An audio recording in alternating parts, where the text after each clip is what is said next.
Hello, everyone. This is Jack Bosch speaking, and welcome to another episode of the Forever Cash Life Real Estate Podcast. So, in today's episode, we're going to talk about how to deal with landlocked properties. Every once in a while, you get a deal that is a landlocked property, and basically, there's no road access to it.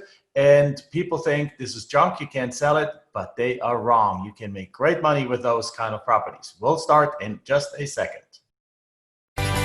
Welcome to the Forever Cash Life Real Estate Investing Podcast with your hosts, Jack and Michelle Bosch. Together, let's uncover the secrets to building true wealth through real estate and living a purpose-driven life. All right, so here we are. And actually today we're going to talk about, as I mentioned already, landlocked properties. Now, landlocked properties are great properties because what they don't have is road access, right? But there's a misconception in the industry about what constitutes a landlocked property. So what I'm going to do this time is I just literally did a 20-30 minute discourse about that inside of our Facebook group, the Land Profit Generator Real Estate Group. So please come over and join us on Facebook on the Land Profit Generator Real Estate Group. And on Wednesdays, I always do something that is called the Winning Wednesday session. So on Wednesdays at usually around 10 a.m. Pacific, or 10 a.m. Pacific or 10 a.m. Arizona time, which is in summer 10 a.m. Pacific, I'm going in there and I'm doing a live training session once a week. So please put that on your calendar, join our group, set it in there. And this last Wednesday, I talked about landlocked properties. What's the misconceptions in the industry? What can you do to fix them? How can you still sell them? How can you make the negative of a landlocked property, a property without road access to it, into a positive when you sell it? How you can sell these properties like hotcake? The multiple different ways that you can profit from them. So with that said, I was inspired by that to answer that question by a question from one of our students that then came live into the session too. So his name was Blake, and he has a deal under contract right now that is landlocked. So I used that to address that question, answer that question, teach around that question. So if you hear me say like hello and things like that, it's because I was live on Wednesday in the group, and instead of redoing it right away, that was a good session. I actually just want to bring that session in for you so you can watch it here or listen to it. If you listen to it as a podcast, listen to it here on iTunes or wherever you, Stitcher or Spotify, or you watch it on YouTube, wherever you consuming this, enjoying this podcast. So with that said, let's get going. But it's Winning Wednesday. In case you're wondering, yes, I did shave my head before going on vacation. I cut it 3 millimeters short on the sides and about 5 millimeters on top, but it's now 2.5 weeks, so it's been growing out, and I have not shaved for a week. So this is just because working from home, you can do whatever the heck you want, right? So with that said, I wanted to welcome you all. Hi, everyone. It's Winning Wednesday time. I believe I can see your questions here on the side. And make sure you guys put in your questions. So what I'm going to talk about today is landlocked properties. I saw a couple of posts in the last couple of days here, and actually one post that was just posted fairly closely today, and that post was about landlocked properties here. And in this post about landlocked properties, it was like, how do you deal with them? What do you do with them? So let me clarify a whole bunch of things about landlocked properties. Landlocked properties are totally game to do deals with, right? You can totally do deals with landlocked properties, not a problem, right? You can totally do them. You just gotta be a little bit careful with them. So we probably flipped, 100, 200 landlocked properties. Hi, Ed from Reno. Wonderful to see you here. So give me a shout out. Put in the comments there something. Say hello. I want to see you guys are there. We obviously just came back from a 2 weeks vacation. We were in the Tahiti, Bora Bora. It was fantastic. It is paradise over there. Now it's also safe to go there because they require you to do a COVID test 3 days before you actually leave. Get the result, needs to be negative. And then they're required to do a second COVID test, a self-test, 4 days after you arrive there to make sure that nobody just brought it in or caught COVID like in the 3 days before departure. And obviously, so that pretty much ensures that on the flight to Bora Bora, on the flight back to Bora Bora, pretty much nobody has COVID, right? So this is pretty cool. Plus, the hotels are barely occupied, so social distancing wasn't a problem whatsoever. And most of the pictures that I took, my brother asked me like, hey, is there anyone else in the hotel? Because there was nobody. The beach was always empty. The pool was always empty because there was only perhaps like 25 to 35 people in the entire Four Seasons hotel. And half of them were doing daily excursions somewhere out there. So there's like 12, 15 people are lounging around the pool or lounging at the beach in the different beaches. So it was always absolutely empty. So with that said, guys, I think if you take the proper precautions, traveling is actually cool and traveling is safe. And we felt completely safe. And again, we're back now since Sunday, and we're still not, we're still, I believe, COVID free. So with that said, so welcome, Patrick. Hi, nice to see you there. Hi, Kimberly. Hi, Ewan. And I hope I pronounced the name right again. So guys, also I want to welcome all our new members to the community, right? I want to welcome the new members to the community. There's been a whole bunch of new people coming into the group and wondering what is this crazy group of almost 11 or over 11,000 people here that doing with land flipping. Well, guys, we are the exception in the real estate industry because our method actually works better today than it even worked last year, and last year was one of our best years in the industry, right? So therefore, you're at the right place. You're learning a different technique that is being taught that other people teaching. You're learning real estate here, or we're helping each other learn real estate or do deals without tenants, toilets, and termites, without houses on them, without the complexities that come with houses, without mold, without repairs, without meeting contractors and without foundation repairs and without electrician repairs and electric repairs and without AC repairs and without, again, tenants not paying and COVID related stuff like that. On the contrary, with COVID and everyone having a tendency to either being locked down or having a tendency to stay at home, people are actually craving a place to go outside to. They're craving a place outside of the city. They're craving a place that they can go bring an RV in. Like RV rentals are through the roof right now because people want to get out of their houses, right? So having said that, this is exactly what we are offering them.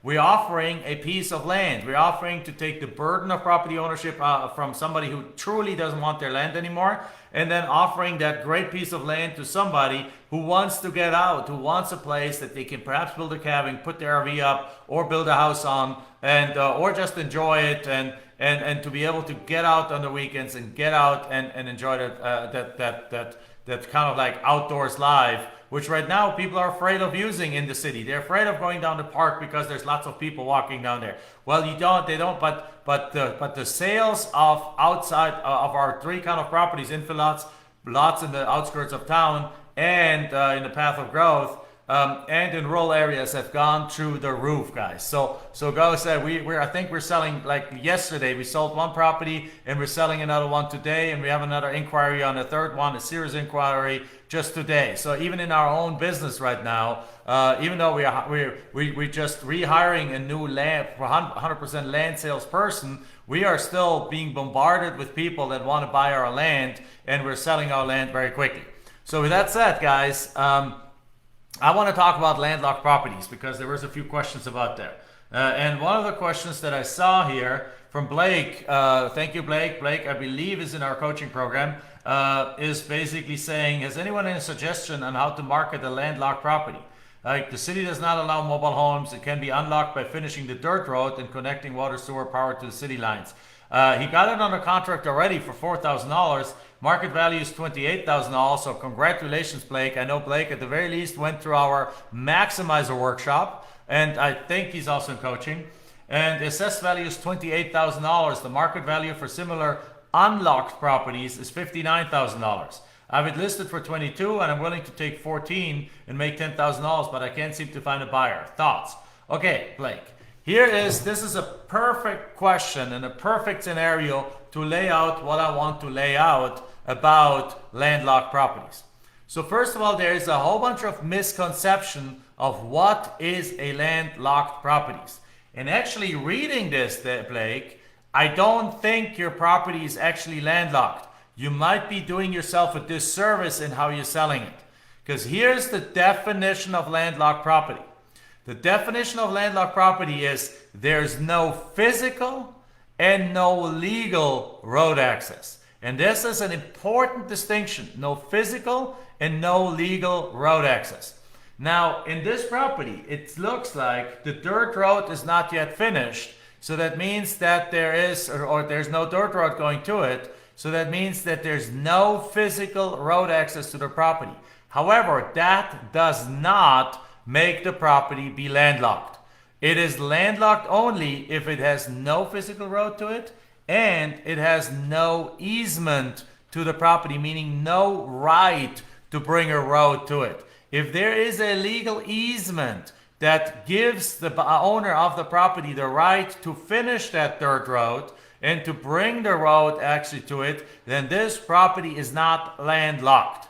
It is, you should market it not as a landlocked property, but you should market it as a property with legal road access, but no physical road access. Road access. That's how you market these kind of deals. And with that said, the value of that property is already much higher than you think it is. So having said that, that might also be the reason why you currently don't get buyers on that property. Because if you market it as a landlocked property and it's really not a landlocked property, then, well, people don't want to deal with that. But if you explain it to them that says like, hey, there's no problem accessing this property. You just got to finish the road on it, but you legally have the right to finish that road, then doesn't that sound completely different?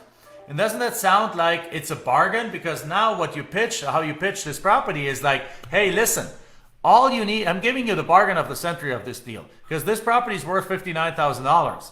The only issue it has is that right now, the road that you have an easement for is not completed yet. So all you need to get is somebody with a backhoe, right? Pay him $500 and then have that, or $1,000, and have them grade that road such that a car can get there. And then your property, and the moment you do that, dear buyer, the moment you do that, your property is now worth substantially more. Now, connecting sewer and septic is obviously a different thing, right?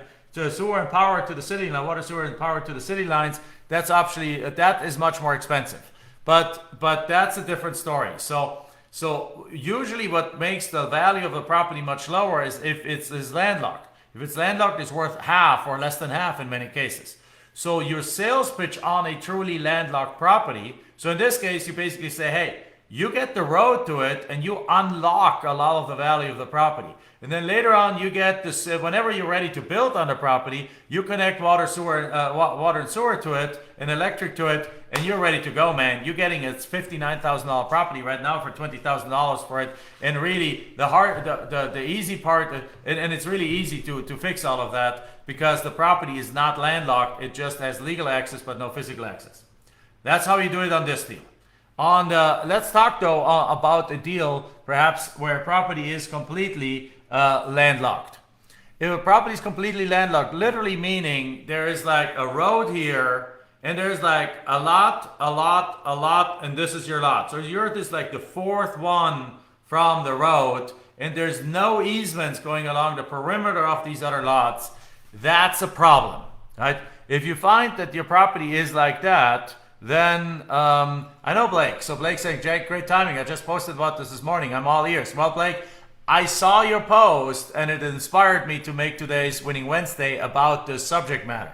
Because I think you are advertising this property wrong and that you're advertising it as landlocked when it's really not. It seems like it has an easement going on it, doing easement, but the road is not there. So you sell it with legal road access, but without physical road access. And then you add a sentence like, all you need is somebody with a backhoe to grade the road to it, costs probably less than $1,000, and you unlock a lot of the value because properties like that with road access and utilities are worth $60,000.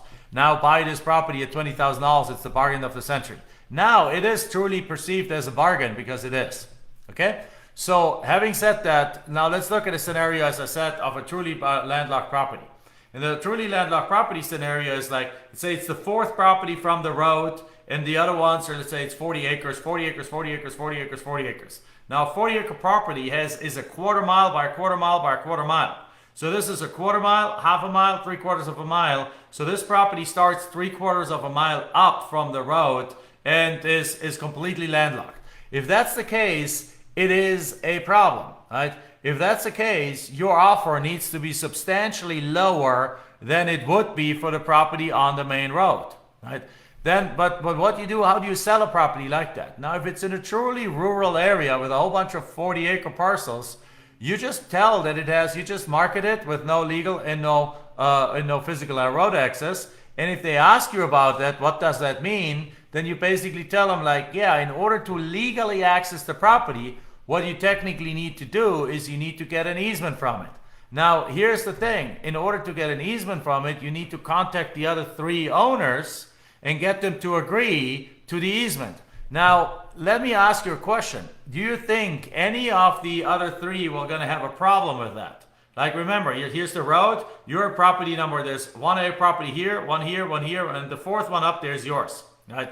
So do you think the other 3 have a problem with it? Well, for sure, the other 2 up there will not have a problem with it. The only one who might have a problem with it is the one right on the road, because he already has road access. He's not going to be put in a better position than he was before. But the second one, the first landlocked property and the second landlocked property, they're going to be super excited about that because you're doing all the work and they're getting the landlocked status removed from their property. That would be fantastic for them, right? So you don't expect any pushback from them, and you could potentially get some pushback from the first guy down there. But if you get a pushback from it, then you technically have to sue them because legally you cannot be prevented from accessing your property. So what you do is the following. First of all, you don't do anything. You market this property the exact same way that you market the property always. You market it in that case with no legal access and no physical and no legal road access, period. You market it as a bargain. But you also, again, in your advertising, you advertise the solution, guys. Don't advertise the problem. Advertise the solution. Disclose the problem, but advertise the solution. Marketing 101. People don't buy problems. People buy solutions, right? So therefore, hey, David, what you want to do is you want to disclose that it has no legal and physical road access. But then you say in the ad, or on the phone, or per text when people contact you, you explain the solution to them. And you say, hey, dear Mr. Buyer, this is not a problem to have a property that's landlocked. All you need to do when you're ready to actually do something with a property, build on it, or go or use it, or build a cabin on it, or take your RV on there. First of all, if you want to take your RV on there, if it's desert kind of land, don't even worry about it. Just take your RV over there. You can just drive over the desert and go over to the property. Nobody will care. And true is, nobody will care, because if none of these other 40-acre parcels have anything built on them, then truly nobody cares. You just drive over it and go to your lot. Who cares? But you basically say, but if you want to build something there, all you need to do is get an easement. And all you need to do for an easement, the title company can help you with that. You might have to do a survey of the property. You might have to do, and then you have to contact the neighbors, get their permission for it, get their agreement on it. And then a title company or a title attorney can write up the easement. You record the easement. Every one of the owners signs it. You record it, and now you basically created a legal road access to the property. Then you get somebody with a backhoe to put a dirt road to your property. You're done. Now that might cost you perhaps a couple $1,000s to do, but that's why, dear Mr. Buyer, this property without being landlocked is worth $50,000. That's why, because it's landlocked, I can give you that property for $19,900.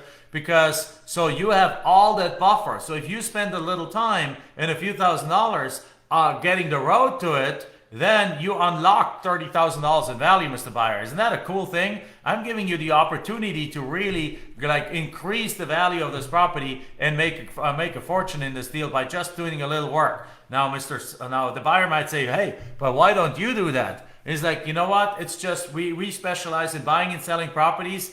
We just don't do that. We don't have the bandwidth for that. We're just buying them, getting them cheap, selling them with a small markup. You get the benefit of that. You get a true bargain of it, and all you need to do is get an easement done. So that is the long version of it.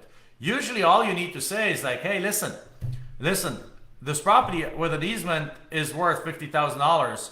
All you need to do is get the easement. I mean, you can work with a title company that can help you with that. Once you have the easement, the property, you just go up that easement to your property. You have the right to go up the property, then it's okay. It's not hard, but because this property currently doesn't have the easement, I'm giving you a huge discount on the property. So instead of it $50,000, it's $20,000. So don't describe the process necessary of the easement. Just say, because of the easement lacking, you're getting this huge bargain. And when you put in the easement, you unlock all the value of that. And they're like, okay, well, that sounds good. That sounds cool. And here's the other secret of that. A lot of buyers don't buy their properties to actually go out there.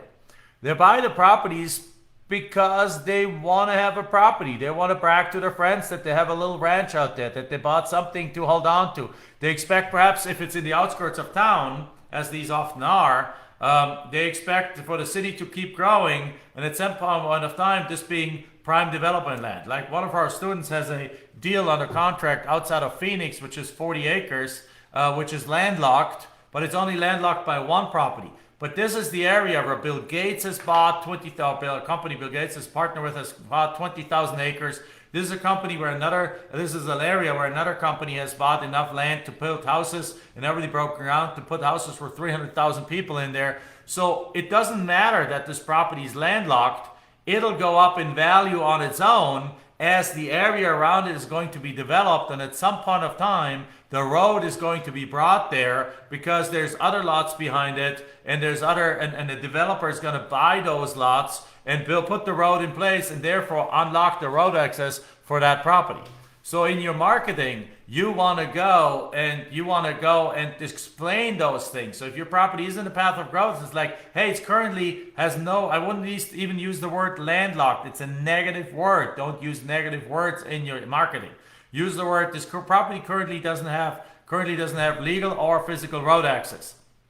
That's it. And then you say, but city growth is coming, right? Well, the city forecast of the next 30 years estimates 50,000 people to live there. You can go into the city, ask for details on that kind of stuff, right?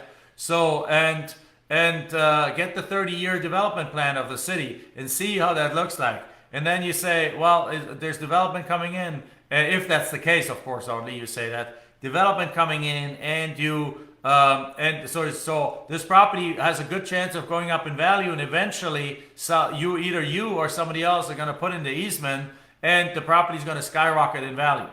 So don't promise value increases, but say there's a good chance, or the development shows that it goes that direction, so there's a possibility that down the road this happens. Those are the things that you with which you then make these kind of deals really attractive to people. Now, obviously, only after you've done a little research on it. So Blake, do that kind of research on your property. So the third kind of property is the one where the third kind of landlocked property I want to talk about is the one where you have the road.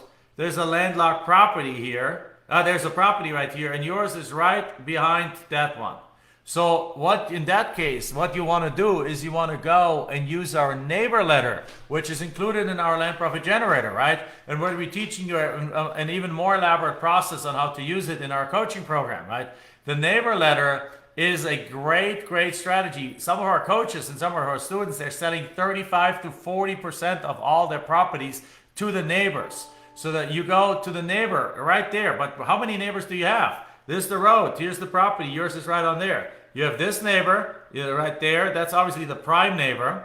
You have the neighbor all around, and you even have the neighborhood, because there might be people even more. There might be even more people in the area that are bullish about the area. So everything I just said, if it's an area that's overall growing, might want to make other people in the area buy more lots. I just bought, a couple of months ago, we bought a lot in an area where we already own 14 lots. Now, I haven't seen the lot, but I don't care, because that area is an area that I know in the next 20 years is going to explode. So I paid $7,000 for a 5-acre parcel that in the next 20 years is going to be worth $300,000. I have no problem doing that and including that, because on top of it, we were able to actually get the property reclassified as agricultural because we signed a grazing lease with a farmer in the area. He's going to get his cattle eat the 3 leaves of grass that is on this desert property. But because of that, our property taxes went from $300 a year to $7 a year. So now I have to cover $7 a year in property taxes for the next 20 years. That is exactly $140 is my holding cost for these properties. And in 20 years, my $7,000 investment is probably going to be worth $300,000. So if you look at that, I am a buyer in this case. Other buyers are like that. They're going to buy a property like that just because of its location, not because of its, not because of what it does and what's happening. Not because of they want to access it. I never want to go see that property. Like, I'm never going to go, other than perhaps I'm going to be curious. It's about an hour and a half drive from here, or an hour drive from here. So I'm never going to go see that property probably. And in the next 20 years, I don't buy it, and I don't care if it's landlocked or not. It's not landlocked, I know that, but I wouldn't care if it's landlocked, because what I'm trying to do is what I'm doing is land banking. I'm holding on to them, right? So again, if a property is landlocked and it's right on the road, and there's a property here, and then yours is this one here, use the neighbor letter. Sometimes it happens, there's discussions in a group happening where somebody has a landlocked property, or even a property that it's not landlocked but has an easement, and the neighbor that lives on the road gets all upset about all these people coming to visit the property. So, and then reaches out to you and says like, hey, what the heck is going on? Why are you doing this stuff? And why are you sending all these people there? It's a great opportunity to actually connect with that buyer, with that seller, and sell them the property. It's like, hey, if you don't want to have somebody living next to you, buy it from me. You know what? I'm going to offer you a great deal. Give me $4,000 down, and then sell a financing. I sell it for you for $29,900, right? In Blake's case. So sell it to the neighbor, sell it to the neighborhood. So sell it to the people in the area. Don't just send like one neighbor letter. Don't just even send 5. Send like 50 out there, and then somebody might say like, yeah, I don't care if it's landlocked. I want it because I'm bullish about the area, or I want it at the price because, now going back to my first part, because I'm going to go to the effort of getting the easement in place so that I unlock the value. So you use what I said initially to actually make it all happen. You try to sell it to the neighbor, but in your sales pitch, you do the exact same thing. You say, hey, this property with road access is worth $50,000, right? It's worth $50,000. Without road access, I can give it to you for $19,900. And when you get the road access in place, the easement in place, it explodes in value. Go grab it. And they already know the area. They already know that's to be true. So there's a good chance they jump on it, right? So that's the kind of thing we want to talk about to it. But the main misunderstanding that a lot of people have is like, hey, Jason, good to see you. Yes. So D Van is taking a scruffy look to the Bosch level. Yes, I have the scruffy look going on. I'll probably shave before the weekend, but I wanted to go through like a 2-week non-shaving time just to see how a beard would look on me, because obviously I have no more hair left up here. So let's look at the beard down here. Anyway, so that's my family thought I was crazy when I came home with 3mm hair.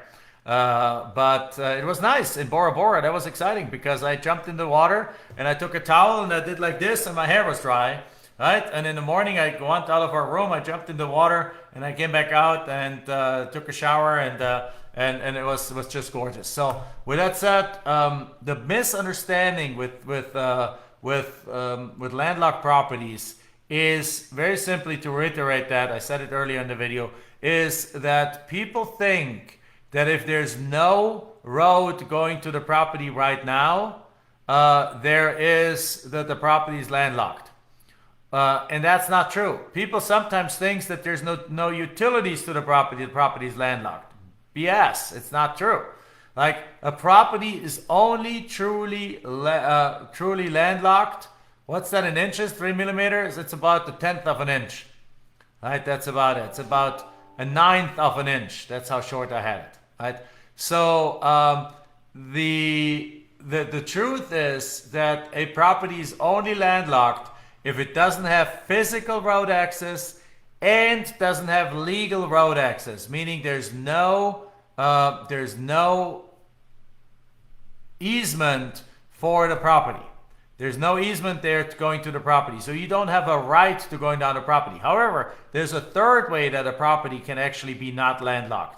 And that's sometimes what exists is that, imagine there's a rural area and there's a road that just the locals just have used for decades. They just have used, because even though they haven't followed an easement, there's no easement. They just basically use this as a shortcut or a way to get from here to there. There's no trees growing on it. So there's this wild road going just around there, connecting one road to another. And let's say the roads are like this, and then there's this road going where the thumbs are, going kind of like that. And it goes in like wild kind of the areas. Now, this road is not a legal road. There's no easement for it. There's no permit for it. It's not entered in any county records. However, if that road has been used for decades by the locals, then it's what's called an easement by prescription. And in this word, the word prescription means by custom. It is like basically it's customary for the locals to use that road. And therefore, if your property sits on that lot, even though there's no legal road to it, and there's no easement going through it, there's an actual road going to that property, and therefore this property is not landlocked. But the way you sell it is that you say, this property has an actual road going through it, but has no legal has no technically or officially no legal access. So therefore, you can say, and if you can see aerial pictures from 20 years ago and the road was already there, you can say basically this property has road access to an easement by prescription. So therefore, technically, you can sell it with road access because it does have road access. Right? So these are some important things, because people selling properties way too cheap because they think they're landlocked when they're really not. Only if there's no road, no physical road, no right to a road, no illegal easement, and then the property is truly landlocked. Right? And if it is, it doesn't mean you can actually not sell the property. You can still sell it. You just need to buy it much cheaper, sell it much cheaper, and in your marketing, you tell them about how the next buyer can unlock the potential of that property by going through the effort. Now, you don't go to the effort. You don't go hire an attorney and a surveyor and anything, because you're going to spend the next 3 months going through that kind of process and spending hours and hours on the process of getting get easement in place and fighting with the neighbors and potentially a lawsuit and all kinds of stuff. You don't do that. You just flip it to somebody else and tell them that they can unlock the value if they create the easement. You don't go into details of what it takes to create the easement. You don't go into anything in the kind of discussions about whether or not there's a lawsuit necessary, because that's all negative stuff. You don't sell a property by focusing on the negative. You sell a property by focusing on the positive. So you focus on the fact that by going through the process of creating an easement, they can unlock the value. When only if they ask you, well, what does it take to create an easement? You tell them, well, you got to get the agreement of the owners, and then you got to get a surveyor, probably find and mark it and find it, and then you got to get somebody draw up the drawing for it, the surveyor does that, and then you got to get somebody to describe the easement in words. I mean, basically, it's a title attorney and a surveyor that do all the work together, and then once everyone agrees on it, you record it in the county and the easement in there, and then you bring in a company to create a dirt road, and the easement is done. But you explain that in positive words. You don't say, hey, the buyer might get pissed at you and might not want to sell to you, so you got to sue him and so on, which in reality is what can happen. So, but does it always happen? No. It might be that all the owners are completely happy with giving you the easement. Right? It might be super easy to get that easement. So don't tell them what could go wrong. Don't tell them what could go right. Just tell them that they need to get the easement, right? And the easement is just a formal process, right? Where a title attorney works with a surveyor. They get it together. The neighbors agree, sign a piece of document, record it, and that's it, right? And then let them do the effort for it. And we have had buyers that have reported back to their sellers, to our students or to us, that after that they indeed unlocked $50,000 in value after doing that. So they spent $5,000 in 6 months with an attorney, with working with the neighbors, getting that easement done, and then they resold the property, and then they made a $50,000 profit on those scenarios, right? So it's definitely the 100% the truth and nothing but the truth when you tell them to go get to tell them that the way to unlock the property is to get an easement, right? And then only if they follow up question on what it takes to get an easement, you go in and explain to that. Hey guys, you guys enjoying that? We're going half an hour already. I'm gonna actually end the call right now, but give me a comment if you have follow-up questions about that. I'll be monitoring the chat here. And also, as always, like all of this is if you're in coaching with us, your coaches will work with you on all of that, right? You have our accountability team behind you, accountability partner, your concierge, like David is on here as one of concierges to help you. So make sure you bring up these items, these issues, these things, so we can help you solve those when you work with us on a one-on-one basis. All right, with that said, guys, go make sure you focus on the positive here in these listings. You're sure that you know what an easement is and what it's not, and you know how to market it. All right. So with that said, bye bye everyone. Have a great rest of the day. Bye bye. All right, so guys, so this was the piece. This is what we do on a Wednesday, every Wednesday at usually around 10 a.m. Pacific, inside of our Facebook group, the Land Profit Generator Real Estate Group. We teach something, I teach something, I answer some questions, right? I engage with our audience, and please come join us there and join us on our Facebook group. Go to Facebook, search for Land Profit Generator Real Estate Group. There should only be one Land Profit Generator group because it's obviously a trademark term from us. And join us there. Engage with our team. Engage with your peers. Right. Learn how to flip land, and then be there for. I think, what are we doing? Wednesdays, if we do the Winning Wednesday, Friday, we do a weekly update. In between, some of our team members go live with other additional teachings. So make sure you are in that group. So with that said, hope you enjoyed the information about how to make money with landlocked properties. All right, bye-bye, and give us a 5-star review. Okay, thank you. Bye-bye. Enjoyed this episode? Then make sure you like, subscribe, and post your comments and questions below the video. We're looking forward to hearing from you.